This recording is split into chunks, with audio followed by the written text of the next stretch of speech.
Hi, welcome to Mental Health 101. I'm Mandi White-Ajmani, the owner of Small Brooklyn Psychology. We are a group psychology practice at Industry City in Brooklyn, New York, where we offer therapy and neuropsychological assessment to people of all ages, backgrounds, and psychological issues. We have 7 clinicians in our practice now: myself, Natasha Brown, and Nav Gill. We are all neuropsychologists. Jill DePietro, Sam Janit, Deidre Edwards, and now our newest team member, Maddie Lawler, are all of our therapists. We all have experience working with people across the lifespan, but we also have special training and experience to work with children and parents, including assessment and parent work for babies. This is our third webinar in our monthly series. Recordings for our previous talks are on our website at smallbrooklyn.com/services/talks. This series is media sponsored by Park Slope Parents, which is our local juggernaut of a community resource. If you are a parent in Brooklyn, you should definitely check out Park Slope Parents. The email lists have been so instrumental in helping people make connections in Brooklyn. Parent support, career support, emotional support, friendship. The series is also sponsored by Premier Pediatrics in New York. They have locations in Brooklyn, Manhattan, and the Rockaways. They give excellent clinical care and have been giving extra support to new parents through a program called The First Month. Make sure to stay tuned for our next webinar on February 10th, where I and Dr. Natasha Brown are going to talk about neuropsychological evaluations, what they are, how they can help, what's the point. And then during this talk, I am actually recording this after the fact because I screwed up the recording the first time.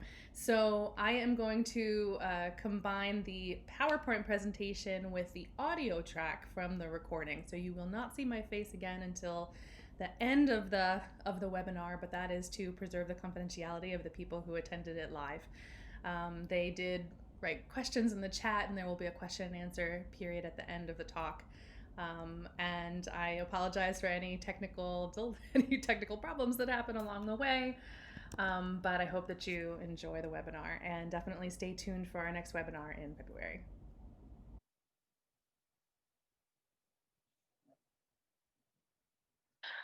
We know how debilitating this last year has been. I know I don't need to enumerate all the things that we've been through, all the things that we continue to go through, even now, even today.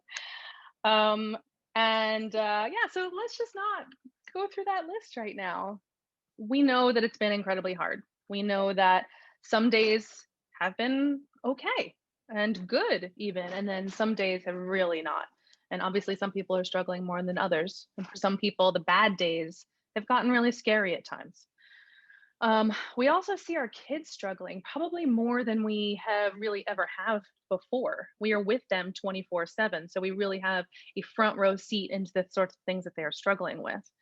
I think in some ways it makes us even more maybe hyper vigilant to some issues, like just watching maybe too carefully for problems, or staying on top of them a little bit too much and maybe not allowing them to have some independence for themselves.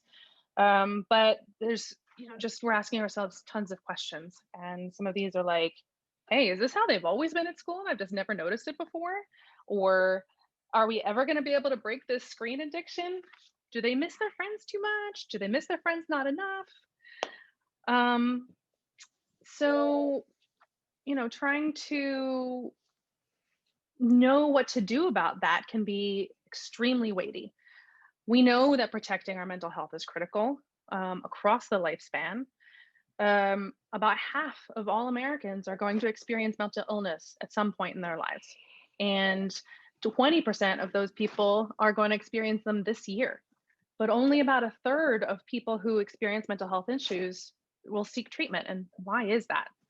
Now, stigma is something that has been talked a lot. It is super important. It is devastating.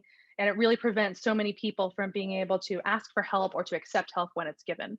But I also know that it's a topic that does get talked about a lot. And so even if we are not able to solve the problem yet, we know that the problem is there.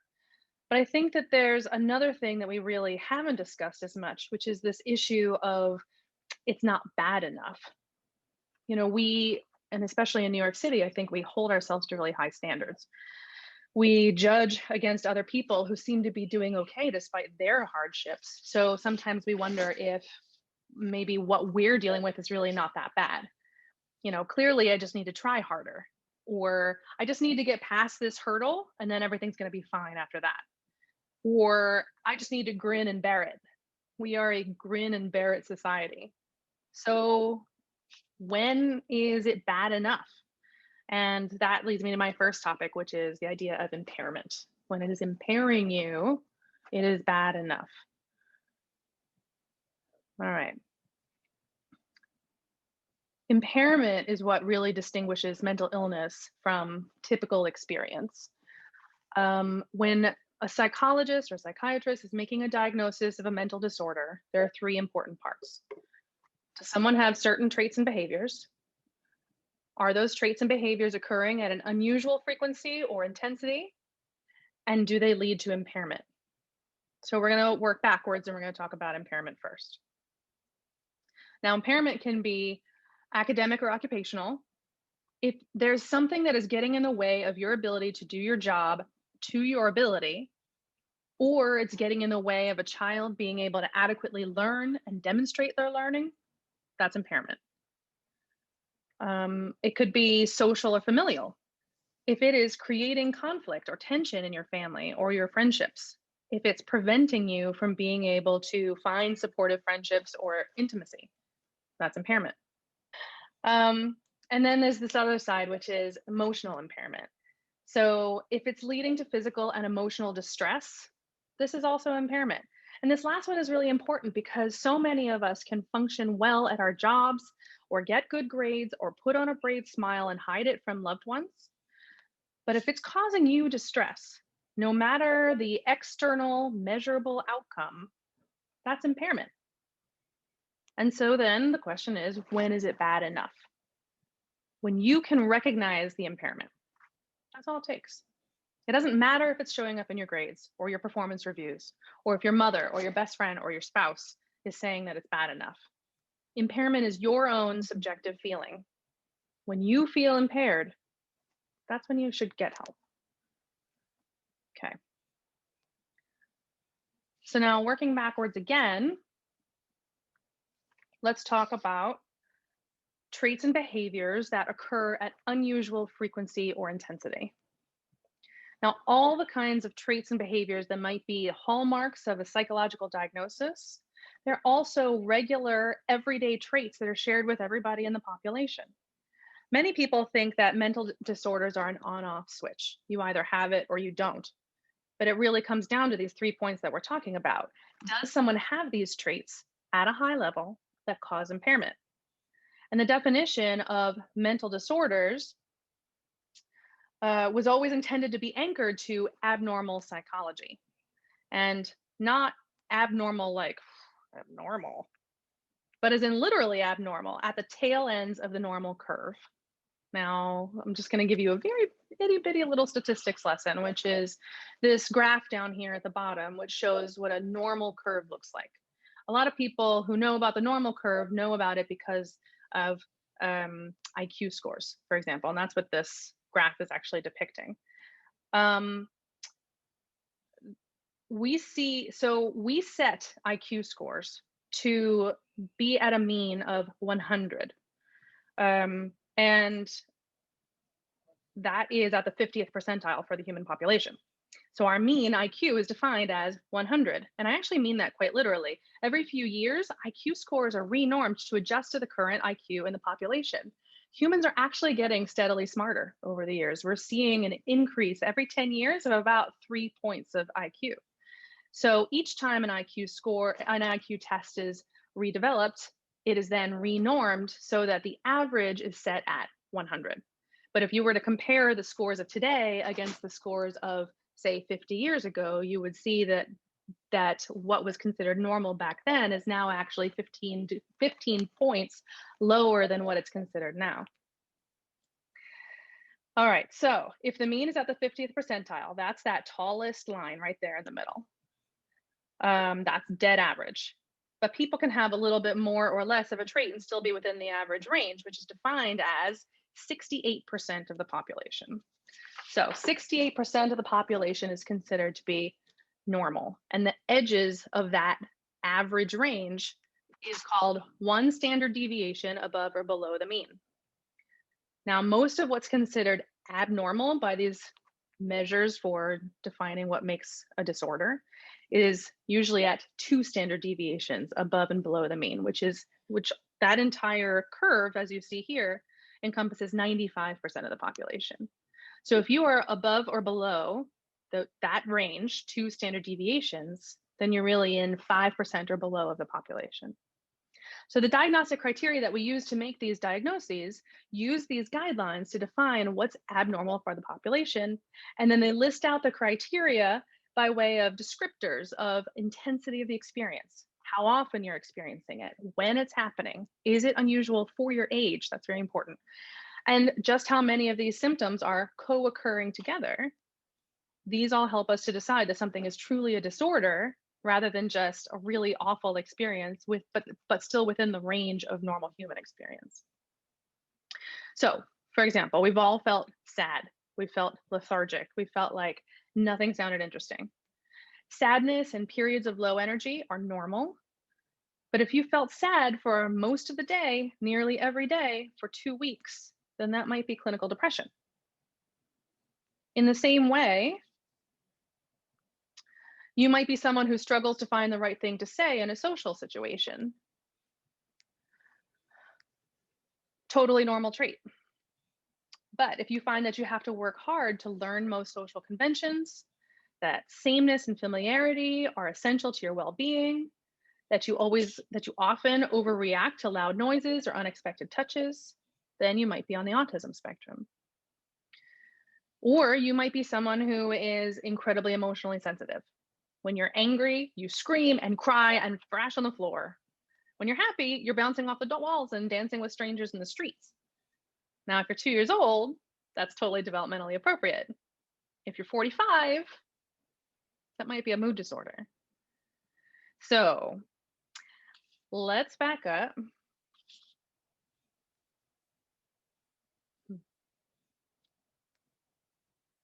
And now we're going to talk about that first step, which is the certain traits and behaviors. This is how we truly distinguish one disorder from another. The previous 2 I talked to helped us to decide if it's a disorder or not. And these criteria help us to understand what is the disorder versus this particular disorder versus a different kind of disorder.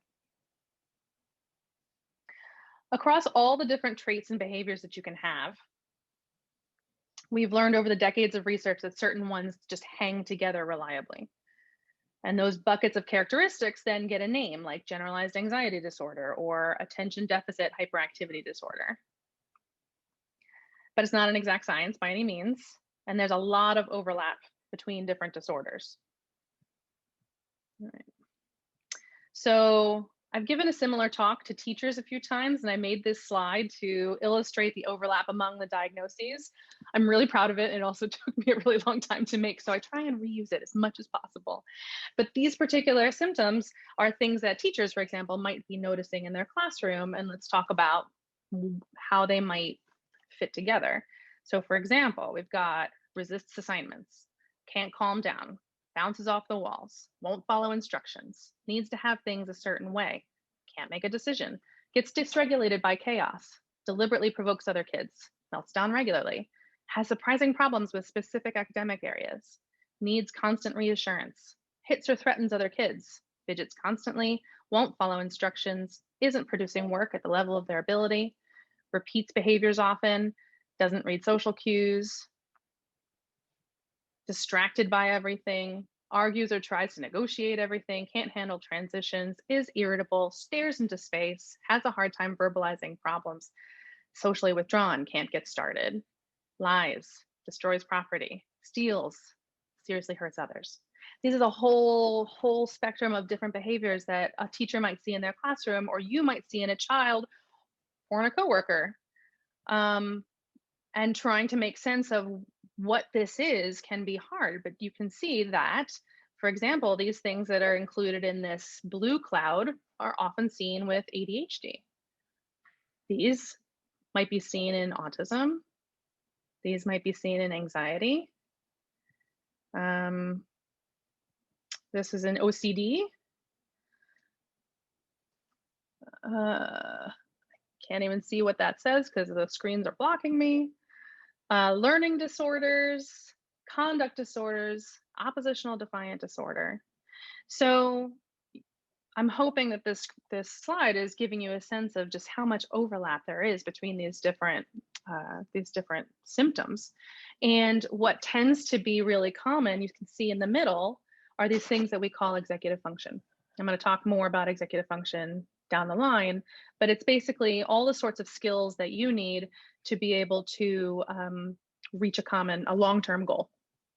And executive function or problems with executive function is often considered to be ADHD, that if someone is showing problems with executive functioning, either a kid or an adult, then they must have ADHD. But actually, executive functioning is problematic in almost all of the disorders. So it's really important to get the full context of what's going on for a person in their entire being, and then also in different contexts. How are they at home when they feel comfortable? How are they with their family and friends? How are they at school or work? All of that is important in making a decision about what's really going on here. And then more specifically, how do we treat it? Okay, so honestly, this is the value of a neuropsychological evaluation. That's what I personally do, is all neuropsychological assessment, and we offer it here at Small Brooklyn Psychology. But the evaluation, its job is to assess all the parts of someone in all the different contexts that they are in, and then to assemble the constellation to see what is the best way to capture all these different strengths and weaknesses and traits. And actually, that's the topic of our webinar in February. So you can come back and learn more about what a neuropsych evaluation is and what it does. All right, so let's talk about what these constellations can look like across the lifespan. We'll start with anxiety, which is a giant bucket, a giant bucket of different and related disorders. Now, at its core, anxiety is really fear and an overwhelming response to the perception of threat. Different diagnoses often divide anxiety into different kinds of fears. So as a young child, you might see separation anxiety and selective mutism. That is a fear of being separated from a caregiver. And historically, evolutionarily, that would have been a threat. Still isn't this day and age, of course, but not having your caregiver around might expose you to the elements and wild animals and things like that. These days, not having that support system for babies, toddlers, even elementary school kids can feel very threatening, and kids can really melt down almost like a flight or fight response to try and keep their caregivers around. There's as you get a little bit older, you're going to start seeing more. Oh, and sorry, selective mutism is an extreme response to that, where kids have a really hard time even talking to other people who they are not really, really, really comfortable with. As you get older, you might start seeing evidence of social anxiety. A lot of times people are very worried about being judged and humiliated or rejected by other people, and a lot of times end up inhibiting themselves for that reason. Generalized anxiety disorder is more diffuse. You have a lot of worries that cover a lot of different topics, and you have a really hard time controlling that worry, and end up spending a lot of time on that worry. And then there's also specific phobias, which is when your fear is really concentrated on a very specific thing. So clowns, very common, spiders, of course, heights, things like that. Luckily, anxiety is actually very treatable, and phobias in particular. And then there's another bucket that we call anxiety-related disorders. Now, anxiety-related disorders are thought to have a different mechanism by how the anxiety comes to be and how it is manifest, how it keeps going in your body. But again, at its core, it's all about perception of threat. So obsessive-compulsive disorder is when somebody is typically, it's when somebody is preoccupied by intrusive thoughts called obsessions, things that make someone very distressed, like images of your child being killed or you killing your child, or of terrorism and explosions.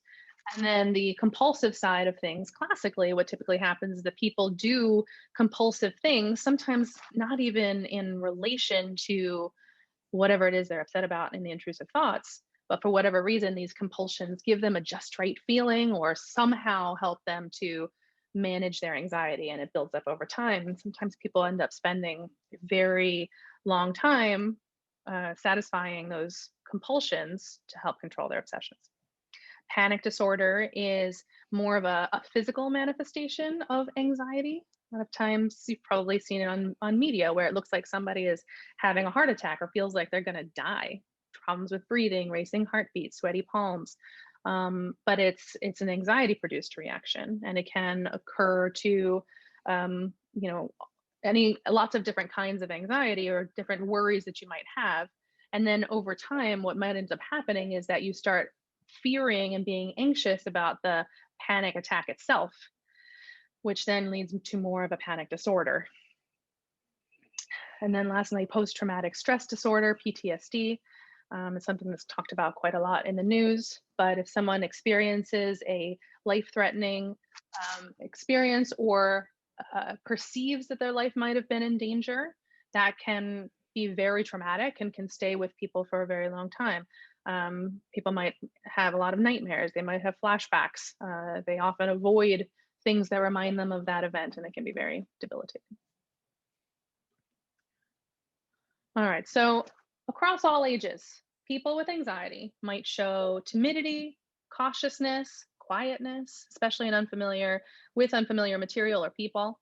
But they can still be loud and boisterous with friends and family in uncomfortable situations. So that can be confusing for somebody who's trying to figure out what's going on for somebody. So a parent, for example, sometimes comes to me and says, "But that's not how they are at home, and I don't understand." And it's really that comfort and familiarity that allows them to be their true selves. But as soon as they go out into an unfamiliar environment, that's when the anxiety really kicks in. Just like I showed in that previous slide with all the executive functioning symptoms in the center, a lot of people with anxiety have trouble with concentrating, have trouble with making decisions. They often have like a restlessness in their body, and they fidget or they shake their leg, or some people like pick at their skin or bite their nails.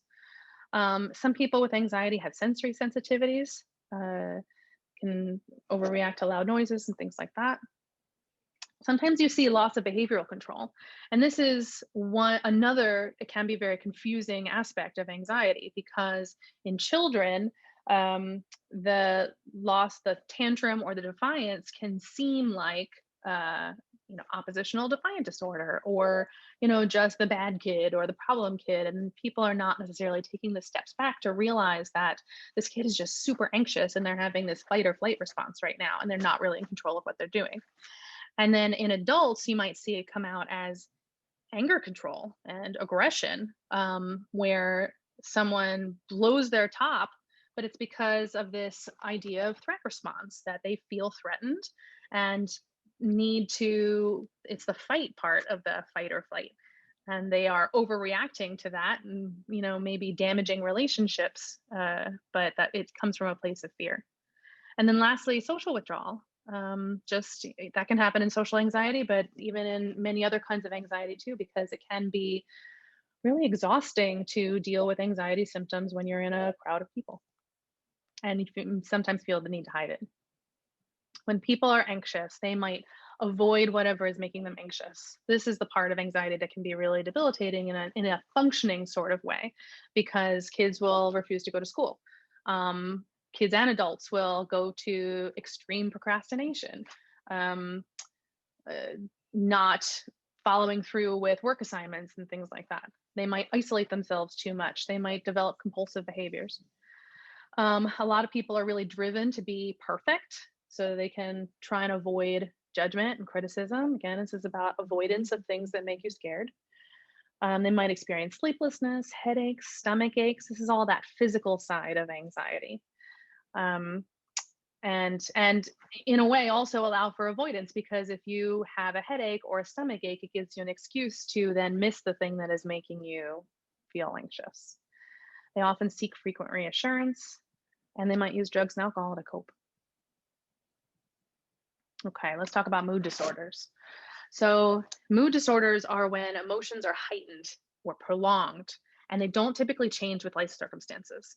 So, now the kinds of mood issues that we're all having in response to the pandemic and social justice and politics and or bereavement, stress at home, issues with your kids, like all of those mood changes or strong feelings are normal, appropriate responses to stressful situations. And so that's not what we're talking about here. This is more prolonged sadness or prolonged excitement when it's not really explainable by what's happening in the real world. Sometimes it might start from a life experience, like, say, the death of somebody close to you or stress in the world. But then, even after some improvement or treatment, you're still feeling down and depressed or too excited. That is typically more hallmark of a mood disorder. So, there are several different categories under mood disorders, but depression is certainly something that people talk about quite a lot, major depressive disorder. Dysthymia tends to be a lower level depression, but can go on for even longer, sometimes for months and years. Mania or bipolar disorder. So we'll talk a little bit more about mania, but mania is the flip side of depression, where someone is overly happy and excited and restless and impulsive and reckless and lots of things that can feel really good in the moment, but might actually be impairing their lives in a real way. And bipolar disorder is typically the switch from the depressed side to the manic side. But one thing to know is that if you've had even just one episode of mania, even without depression, that's still considered bipolar disorder. Some people really struggle with seasonal affective disorder, premenstrual dysphoric disorder, postpartum depression. And then this last category is one that was recently developed for kids, disruptive mood dysregulation disorder. Now, kids can experience all these things, probably not postpartum depression or premenstrual, um, but bipolar disorder, depression, those can be experienced by kids. Bipolar disorder in particular is pretty rare. And but there were kids who were having these big mood swings, huge meltdowns in relation to their big mood swings. And so disruptive mood dysregulation disorder was a diagnosis that was created to try and capture those kids, where they are really driven by their emotion. They're often irritable most of the time. They have giant meltdowns, but they're not necessarily going to go on to continue to have bipolar disorder throughout their life. Whereas bipolar disorder in an adult tends to be more of a lifelong issue. So across all ages, people with mood disorders may show excessive emotionality. And I'm going to talk about this from both poles of emotion. So sadness and irritability in depression, elation and irritability again in mania. So irritability shows up a lot, and especially in kids who can't necessarily break their emotions down and explain to you what's going on. Irritability is one of the first signs where you really see that there's a problem. There will be changes in the energy level. So lethargy and anhedonia in depression. Anhedonia is when you really just don't enjoy much of anything anymore, even things that you used to enjoy quite a bit. You're not getting that joy out of it. And then on the mania side is more excessive motor movements, racing thoughts, pressured speech. Pressured speech is when someone is talking so fast and you cannot get a word in edgewise. And it sounds like if they just don't stop talking, then they'll never be able to get it all out. There you'll see changes in eating habits and sleeping habits. That could actually either be more or less in both depression or mania, although for mania it's typically less sleep. Sometimes you'll see people stay up for 24 and 48 hours without really feeling tired. Decreased cognitive ability. This again goes back to that executive functioning group of symptoms, but they have trouble concentrating, difficulty making decisions, especially in depression. And on the mania side of things, you're more likely to see impulsivity, reckless behavior. Self-harm is pretty common in mood disorders, unfortunately, or so definitely something to watch out for. This is going to look more like suicidal thoughts in depression and risky behavior in mania, where it might not be directly physically harmful, but is harming you and your position and your functioning in life later on. And then finally, hallucinations and delusions. Psychosis can appear in severe episodes of depression, and then even more likely in mania. And the kinds of hallucinations and delusions that you might have are usually consistent with whatever the emotion is that you're feeling. So in depression, you might have voices that are telling you that you're worthless, you're awful, you shouldn't, be allowed to exist. You might have delusions of sin and needing to be punished, things like that. And then in mania, things tend to be more grandiose. You are the most amazing person in the world. You have a direct line to God. Everyone will bow to you. When people are depressed or manic, they might withdraw from the social support system. They might stop their normal hygiene routines like sleeping, bathing, eating well. They might start experiencing significant trouble at work and school, almost certainly in relationships. They might lash out at others, and they might hurt themselves impulsively. All right, so ADHD. This is attention deficit hyperactivity disorder.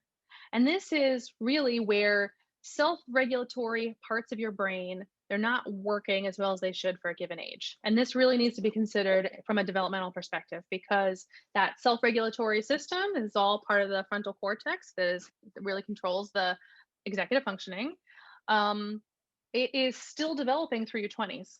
So this is why, we talk about teenagers, for example, making impulsive decisions and risky sorts of things. And then even, that 24-year-old, 25-year-old, sometimes doing the same. So you should be seeing some improvement in that throughout the years. But if you feel like somebody, yourself or your child, is a little bit behind, that might be an ADHD. But as I said, also remember, it could be a lot of these other things too. That's where the executive functioning piece comes in. So like I said, these are all the kinds of regulation that you need to successfully reach a long-term goal. So to do that, you need sustained attention, even when something is boring. And this is actually, again, very confusing for some parents who will come in and say, but my kid can't have ADHD because they can sit and watch and play video games for like 17 hours straight. And the thing is that they're super interested in video games, and video games are super stimulating. So it's not that they can't pay attention, it's that they can't regulate their attention and are really relying on external forces to do it for them. So if a game or a topic is very interesting or very stimulating, then that is what is keeping the kids' attention. It's not that they're doing it for themselves.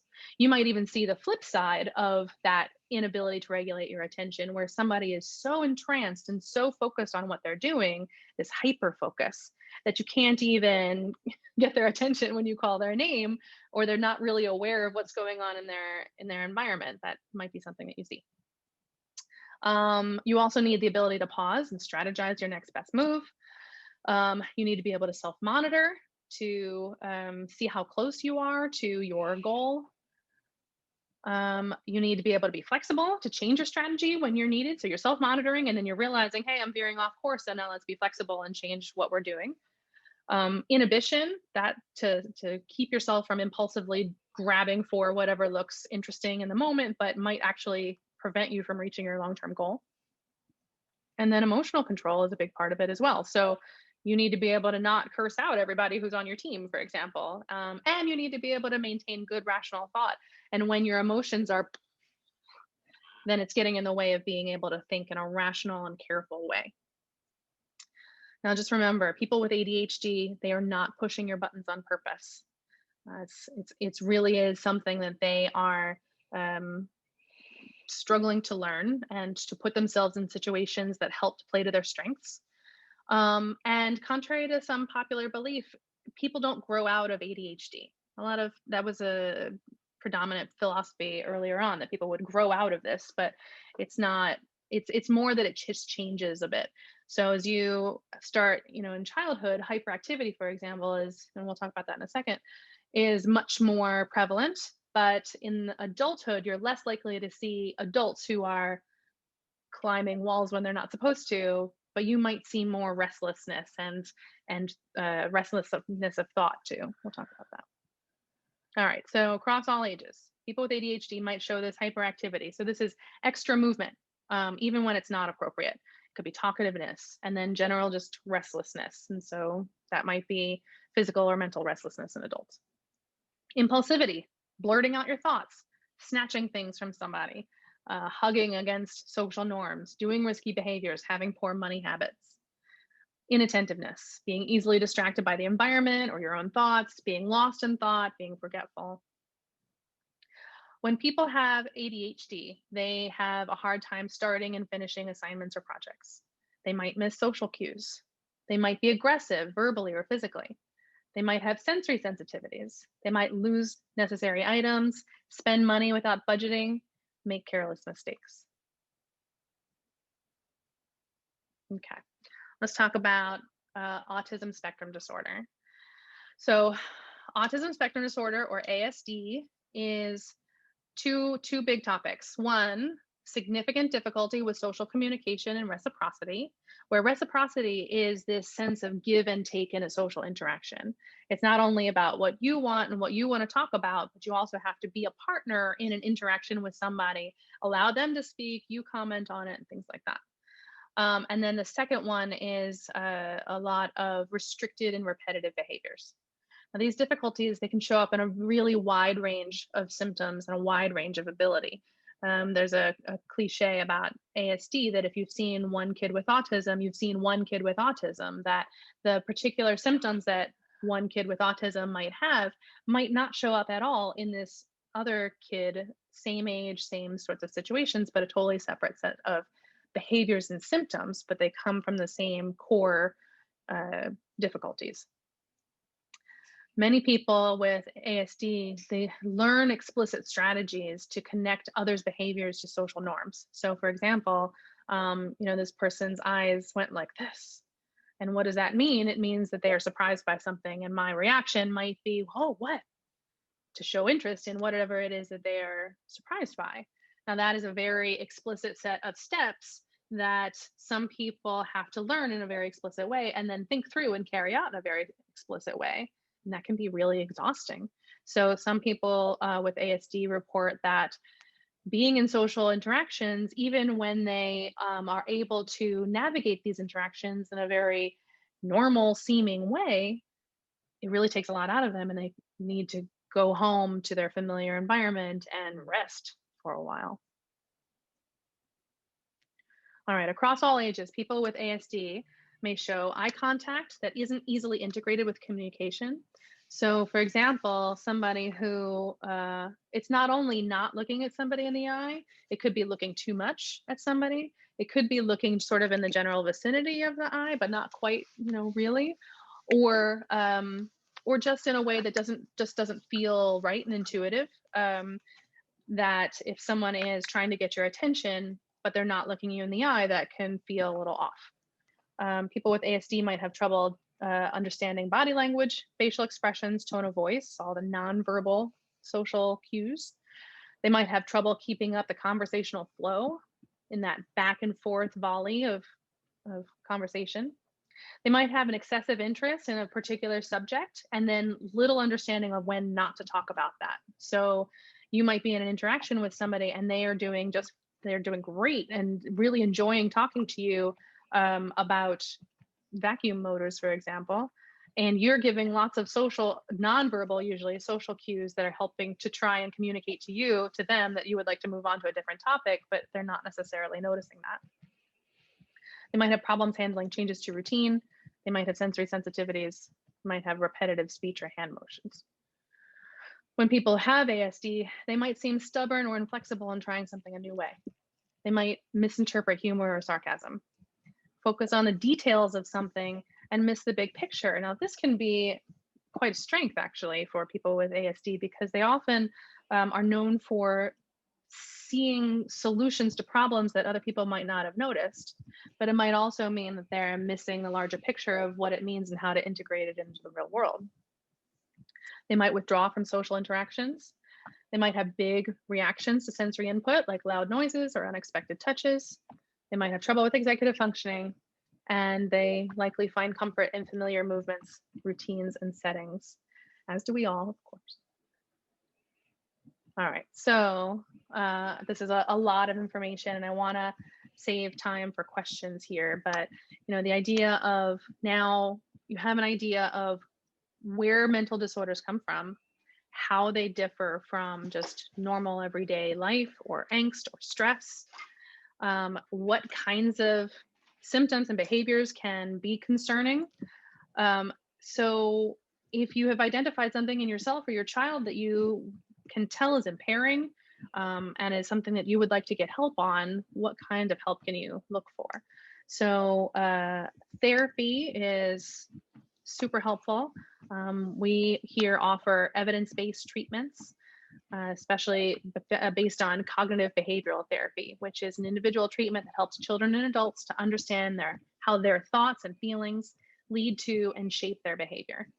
Other modes of therapy include group therapy. That can also be for kids and adults. It might be designed to help the group to process similar issues. It might be to learn skills to build self regulation. It might be to learn social skills. Groups can actually be created for a lot of different reasons. We also specialize in parent trainings as well. For kids especially, until they're a little later in childhood, like say late elementary school, kids have a hard time necessarily being able to put words to the things that they're feeling and be able to reflect on their thoughts and behaviors in the ways that cognitive behavioral therapy would to be most effective. So when a parent is having excessive trouble with a toddler, for example, having tantrums, or a 6 or 7 year old having lots of aggression, the self-regulation that needs to be there in order to stop a kid from having that tantrum is not going to be taught through sitting in an office with a therapist once a week and talking about your thoughts and feelings. What does tend to be most effective actually is for the therapist to work directly with the parents. And the parents learn ways of interacting with the child, both in pleasant and happy moments and really increasing the bond between the parents and children. And then also in those stressful moments when the child is losing it and you don't know what to say to them, and you want to be able to respond to them in a more effective and efficient way. Parent management training and parent-child interaction therapy are both ways of helping parents to structure the child's environment and their interactions with you to be able to then improve their behavior. Parent-child interaction therapy is intended for toddlers up through age 7, and then PMT for kids older than that. And so we specialize in some of that therapy. So I am going to look at your questions. I saw that there were a couple of things that came up, and let's see if we have some time to get into that. I think I need to stop sharing here.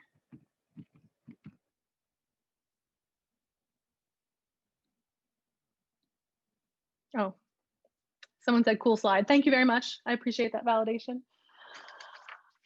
All right, if you have any questions, please do send them in the chat and I will watch for them and try and answer them as I can. I'm also going to go back to some of the questions that you guys put into the registration box. There are a lot of questions about understanding, what is normal stress to the pandemic and what is something that needs to go above and beyond. I know I spent a lot of time on that in the talk, so I hope that answers your questions. But really, the bottom line is there's no downside. Honestly, there's no downside to getting help. It might be as limited as reaching out to a psychologist for a 1-session consultation to talk over what's happening. You can get some just impressions or advice about whether or not this is normal or concerning, as well as get some strategies that you can try immediately at home. Or it might be that, whether or not something is really pathological in the disorder realm of things, sometimes being in therapy can be really supportive and proactive in a lot of ways, helping kids and parents and adults to learn strategies to help them deal with current stress, but then also to be set up for future stress and feel more ready to take that on when the time comes. Local resources for counseling, somebody asked. And, obviously we have therapists and neuropsychologists in our practice, but we're also connected to so many other practitioners in Brooklyn and Manhattan and beyond, really. And we are always happy to share what we know and who we know. So if you have a question about something, even if it's not something that we can directly help you with, we'd be very happy to put you in context, or sorry, to put you in contact with someone who is able to help. This could be another kind of therapist. It could be a psychiatrist. It could be an occupational therapist who is somebody who, helps kids to regulate their emotions and their sensory input. It could be a speech therapist. Yeah, so many different people. So please feel free to reach out. Someone just asked a question about how their teenager has started to develop a stutter. I will admit I don't have a lot of experience with stutters, so I'm not the right person to treat that, actually. That would be me connecting you to a speech therapist. But speech, absolutely, stuttering absolutely can be a sign of anxiety. What I have seen before is that stutters can sometimes come and go.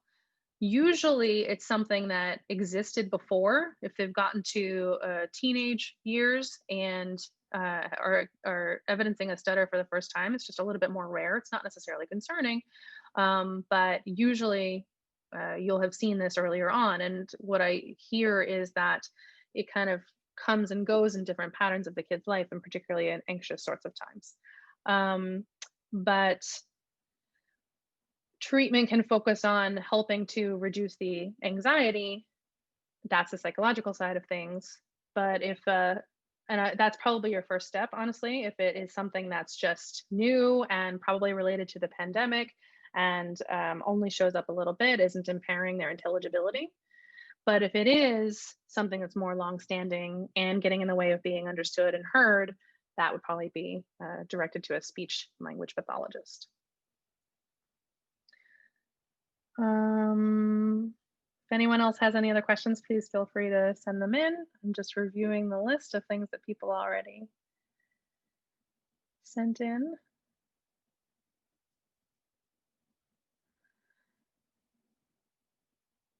Someone said, what is the boundary between a kid who daydreams and a kid with ADHD? Again, that's the impairment issue. Is it something that is the daydreaming getting in the way of, is it happening to such an extent that is getting in the way of the kid being able to follow through on school activities? If so, then it's something worth considering. If not, it's probably just part of their personality. Someone asked, is a 14-year-old too old to get social skills training? Absolutely not. Adults can still get social skills training. I know plenty of adults who could use some social skills training. You want to find a good group that has other kids their own age. It would be probably harmful, honestly, to put a 14-year-old with a bunch of 8-year-olds. That will make them feel like they're totally, must be something really wrong with them. But and there are lots of there are lots of groups that are aimed towards teenagers, and they're doing teenagery sorts of things. So for example, the Brooklyn Game Lab is one place that does social skills groups around the context of tabletop gaming. And they have social workers who are helping to facilitate those groups. That's been one great thing. I have seen groups from an organization called Coolie Kid, CULIKID, which is social skills training in the context of cooking. I will say I don't know how many of these are in operation right now during the pandemic, but this is definitely around before and hopefully after. And then there are just, more, there's one based on improv skills. I can't remember the name of the organization that's doing that, but like drama and arts-based social skills groups exist. And then others that are really just social skills groups, but they do fun things in the group and tend to make it very dynamic. So if you want specific recommendations, reach out to me and I'm happy to help.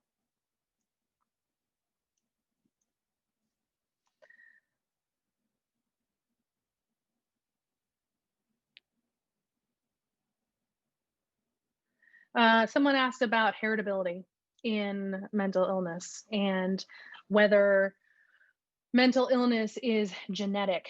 And absolutely, there is actually quite a high heritability rate, um, especially in some of the more severe issues. So, schizophrenia, autism, bipolar disorder, they are all highly heritable. And to the point where if you as a person have a history, a family history of, say, bipolar disorder, you are at higher risk of having a mental disorder yourself, even if it's not bipolar disorder. It might be something else. Um, but I think that a lot of people ask that question because they are worried about whether or not they should have children, whether or not their particular, the kids that they already have are going to um, display signs of their family history of mental illness. Um, and I think that in those questions, a lot of time there's an implication of guilt there that they have somehow caused this problem in their kids and feel responsible for it. So I want to break that down because obviously our genetic history is nothing that we can control, and no one should feel the prohibition against having kids, basic human urge. Um, what is helpful though is knowing that you have a family history of something, whether in yourself or an immediate relative, um, means that you are better armed to be able to notice it in your children. And so to notice it earlier, to help them get help earlier, and also to identify with them and help them feel heard and understood in a way because you've been through it yourself. I'm sure you've learned things in treatment that would be very helpful for your kids. But then also this feeling that tends to come with mental illness of feeling broken, wrong, lazy, just there's a lot of self-judgment that can come sometimes with mental illness. So hopefully if you have been through it yourself and have learned how to be kinder to yourself and more compassionate, you can teach those skills to your kids as well. All right. One last question here. So, a child was diagnosed 2 years ago with ADHD inattentive type, but also has some qualities of anxiety and autism that I mentioned. And is it possible that they made a mistake? So, diagnosis is definitely a difficult topic at best, and mental illness and the way that it presents in different individuals is not static. So that if um, if a child was diagnosed with ADHD early on, it's usually the other way around. Say a kid was diagnosed with autism, for example, and more symptoms of ADHD kind of came to light a little bit later on. Sometimes all the emphasis on ASD in the early years can mask what's going on with ADHD, and maybe not treatment professionals might not realize until later that both have been there the whole time. And now, especially as school is ramping up, it's better to start paying more attention to the ADHD. That happens, absolutely. It is also true that many of these disorders are co occurring, they're comorbid, and sometimes occur because you are having trouble in these other areas. So, anxiety, for example, is something that's very common. Um, you mentioned that she's a girl, for example. So if she has autism, a lot of girls end up feeling developing anxiety over the years because they often feel like they don't quite fit in. And especially for someone who hasn't been properly diagnosed, they might not realize why that is. So we do often see anxiety developing with autism or with ADHD in both boys and girls, kids and adults. And it is something to watch out for.